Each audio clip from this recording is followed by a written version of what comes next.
morning. My name is Gene, and you've seen me on a few videos, and you've seen Miss Wendy on a few videos. We had Wendy's Confidence Booster 1, and we've had Wendy's Confidence Booster 2.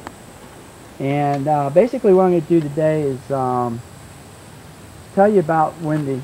It's kind of like the Wendy story, and just give you a little history about her and what she's been through and stuff like that.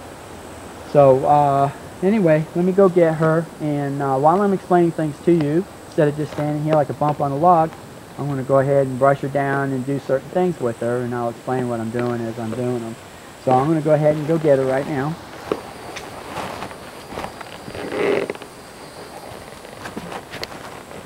Hi, sweetie.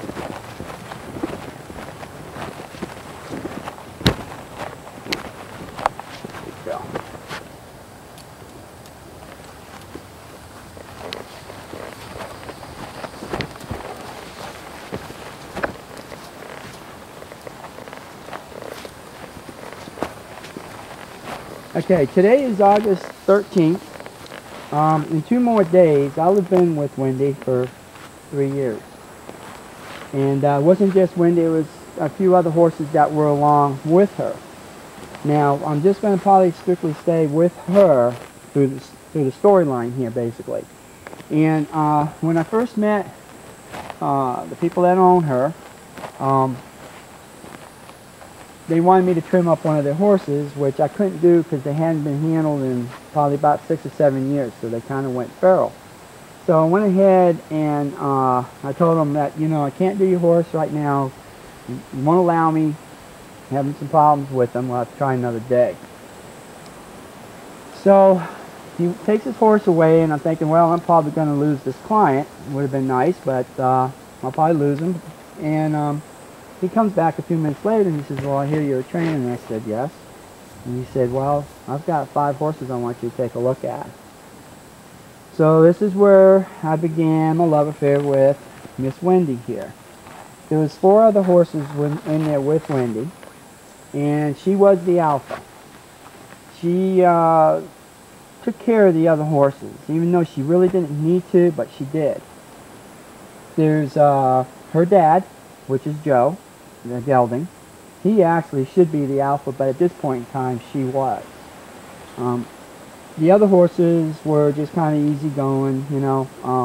They followed the pack, and that was it. But couldn't catch them, couldn't handle them. So I had to figure out a way of getting them in. And so as I caught one at a time, I tried to. It was just kind of strange the way it happened. Every time I'd catch a horse, Wendy would be right there, and she would have those ears back, and she would have those eyes wide, and that neck turned like, I'm watching everything you do. But she never made an attempt to hurt me. It was like she was giving me a warning. And maybe she realized I wasn't there to do any harm. I don't know. I can't tell you what went through her mind at that time, but I know one thing. She was definitely paying attention to what I was doing. It took probably about 2 or 3 hours to get the 5 horses in the stall. And I knew I needed to put them in the stall because if I had them out in the pasture, I'd have to go through this every day. So I went ahead and I got the first 3 in the stall.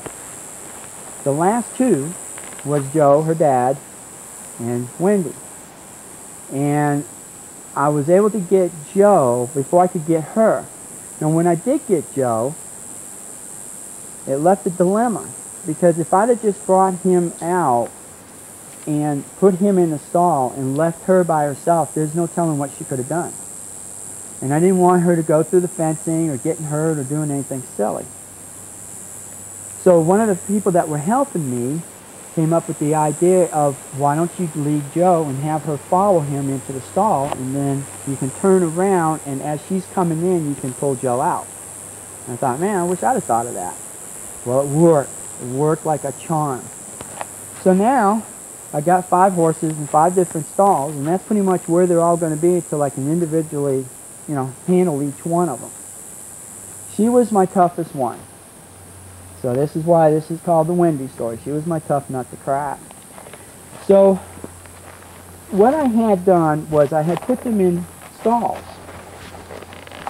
in the front so that they could see everything that was going on. They could see all the action going on. People pulling up in their car, coming out of their car, walking by their stalls, horses going by their stalls, out in the pasture, horses out in the round pen, the ring, stuff like that.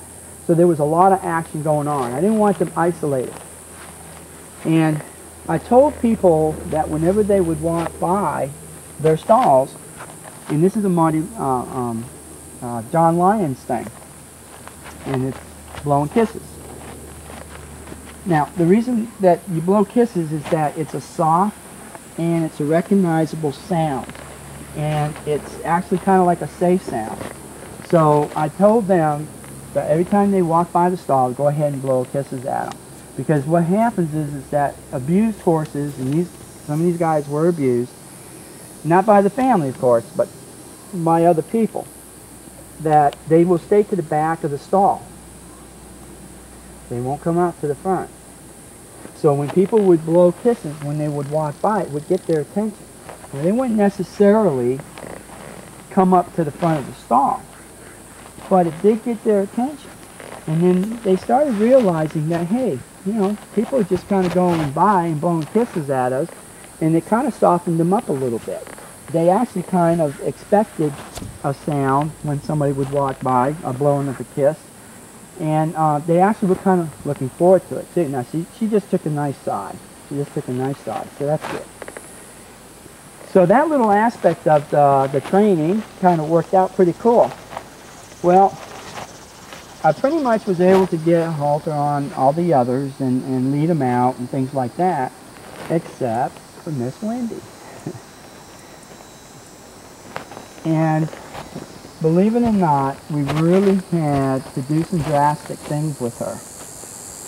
Now, what I'm going to tell you is not anything cruel or anything unusual, and it's definitely not mistreating the horse.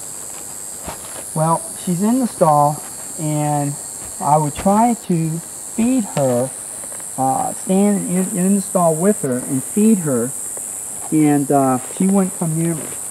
But the only way that she was going to eat within a certain amount of time is that she would have to come and stand by me.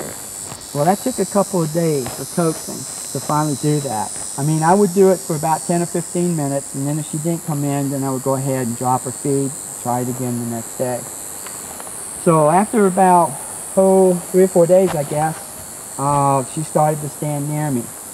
Of course, always having one eye cocked, looking at me, watching me, making sure that I wasn't going to do anything silly, like try to catch her or something. Couldn't touch her. Anytime I reached to touch her neck or just try to be friendly with her, she'd move away. So I had to do something because these guys need to get their shots and get wormed and all kinds of stuff. So what we did was I went ahead and I had a vet come out, and we were going to go ahead and dope her up. And that in itself was kind of a fiasco. So I will tell you about that in the next segment.